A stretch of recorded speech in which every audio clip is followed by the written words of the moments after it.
তো বন্ধুরা, তোমরা কেমন আছো? তো অনেক দিন পর চলে আসলাম একটি নতুন ভিডিও নিয়ে। তো আজকে ক্লে দিয়ে আমি এই ভাইটার জন্য একটা ঠাকুর বানাবো। তো ভাইটা বলেছিল যে দুর্গা ঠাকুর বানাতে, যেহেতু দুর্গা ঠাকুর বানানো হবে না, কারণ দুর্গা ঠাকুর বানাতে প্রচুর ক্লে দরকার।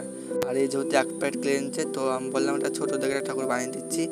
তারপর ব্লুটুথ বক্স আর একটা কার্ডবোর্ড কেটে আমি ঠাকুরের যে সিংহাসন হয় সেটা আমি তৈরি করে নিলাম। তারপর ঠাকুরটা ভেবেছিলাম যে ঘাসের ওপর বসে থাকবে, তার জন্য সবুজ কালারের ক্লেটা ভালো করে নিয়ে নিচ্ছি, এটা মাখিয়ে নিচ্ছি, কারণ ঘাসের রঙ যদি সবুজ হয় তার জন্য এই ক্লেটা ব্যবহার করলাম। তো প্রথমে ক্লেটা মাখিয়ে নিয়ে আমি এই বোর্ডের সাথে লাগিয়ে নিচ্ছি। তারপরে যে নিচের অংশটা ছিল সেটা আমি খয়েরি কালার দিচ্ছি, কারণ মাটি হিসাবে রাখছি এই কালারটা। তো কেমন হচ্ছে সবাই কমেন্ট করবে, আর তোমরা সবাই ভালো আছো কিনা সেটা কমেন্টে বলে যাবে। আর পেছন যে চালটা ছিল সেটা আমি গোলাপি কালার দেবো। আর এই ঠাকুর বানানোর ভিডিওটা যেহেতু একটা ভিডিওর মধ্যে দেখানো সম্ভব না, তাও এই ভিডিওতে তো কমেন্ট করে যাবে পার্ট 2। তো ভিডিওটা কেমন লাগলো সবাই কমেন্ট করবে।